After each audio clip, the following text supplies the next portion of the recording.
উপদেষ্টা, আপনি যদি কচ্ছপ গতিতে চলতে থাকেন, এই রাষ্ট্র কচ্ছপ গতিতে চলতে পারে না। ক্রিকেটার সাকিবকে ফেরত আনবে, তাকে যথাযথ নিরাপত্তা দেবে। প্রিয় বন্ধুরা, আপনারা জানেন এই বাংলাদেশে যে 15 বছরের শাসন করেছিল উনি শেখ হাসিনা। সেই শেখ হাসিনা ছিল বিনা ভোটের নির্বাচিত প্রধানমন্ত্রী, দিনের ভোট রাতের প্রধানমন্ত্রী এবং অর্থ লন্ডনকারী এবং বাংলাদেশের বিশ্বের এবং উত্তরের সবচাইতে দুর্নীতিবাজ প্রধানমন্ত্রী। আজকে সেই প্রধানমন্ত্রীর সুবিধাভোগী যদি ওই সাকিবকে আমাদের ট্যাক্সের টাকায় দিয়ে যারা রাষ্ট্র পরিচালনা করে তাদেরকে যদি নিরাপত্তা নিয়োগ করা হয়, আমরা প্রয়োজন হলে এই উপদেষ্টাদের বিরুদ্ধেও আমরা আন্দোলন করতে পিছপা হব না। প্রিয় বন্ধুরা, আপনারা জানেন এখনো জেলগুলো এখনো খালি পড়ে আছে। 15 বছরে লক্ষ লক্ষ মামলা দিয়ে বিনা অপরাধে এই বিএনপি যথা 12 দল এবং অন্যান্য নেতৃবৃন্দকে জেলে আটকে রেখেছে এবং বিনা অপরাধে তাদেরকে জেল দিয়েছিল। প্রিয় বন্ধুরা, আমরা একদম কথা ক্লিয়ার, এখনো কেন ওই প্রধানমন্ত্রী আবুসির নেত্রীর মামলা কেন এখনো প্রত্যাহার হয় না? আপনাদের স্মরণে আছে 2013 সালে ওই ক্যান্টনমেন্ট থেকে 6 নম্বর রোডের মাইনুল হোসেন বাসা থেকে আজকের যে আবুসির নেত্রী, যার জীবনে একবারও পরাজিত হয় নাই, 3 বারের সফল নেত্রীকে এই কুলাঙ্গার শেখ হাসিনা বের করে দিয়েছিল।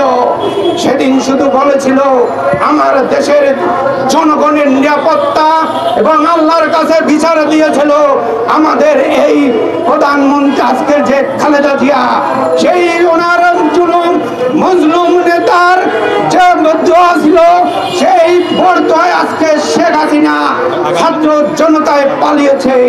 আমি একটি কথা বলে শেষ করব, আমাদের নেতৃবৃন্দ যথাযথ তাদের বক্তব্য বলবেন।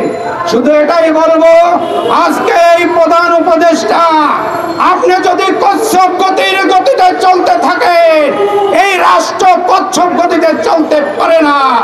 আপনার খরগোশের গতিতে চলতে হবে।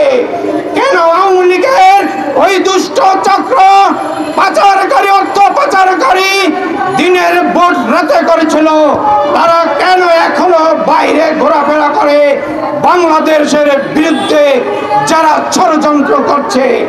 আজকেও মানব জমিনে আসছে 20 লক্ষ, সর্বনিম্ন 20 লক্ষ টাকা দিয়ে ওই নৌকারে পালিয়েছে, ভারতে পালিয়েছে। আমি বলতে চাই একদম সোজা কথা, যদি প্রয়োজন হয় 12 দল মিলে আগামীতে এই উপদেষ্টাদের বিরুদ্ধে আমরা রাস্তায় নামতে বাধ্য হব, কিন্তু বাধ্য আমরা হতে চাই না। একটি সুন্দর বাংলাদেশ করার জন্যই আপনার গ্রহণযোগ্যতা আছে বলেই আজকে যদি আপনি এই নির্বাচন না দেন, আগামীতে যদি রাজনৈতিক সরকার আসে, তাহলে দেশের ওই সাংবিধানিক হবে জনগণের সংবিধান। যে সংবিধান হবে জনাব তারেক জিয়ার 31 দফা সংস্কারের ভিতরে আছে। আমরা 28 অক্টোবরের পরে এই রাজপথে ছিলাম, 31 দফা সংস্কারের আহ্বান জানাবো এবং দ্রুত আমাদের রাজনৈতিক নেতৃবৃন্দের হাতে ক্ষমতা দিয়ে আপনারা কেটে পড়ুন, না আপনাদের বিরুদ্ধেও আমরা আন্দোলনে পিছপা হব না। সবাইকে ধন্যবাদ। আগামীতে যদি এই বিএনপি এবং গোটা থেকে জাতীয়তাবাদে এবং যদি ডাক আসে, আমরা রাজপথে থাকার অঙ্গীকার করছি।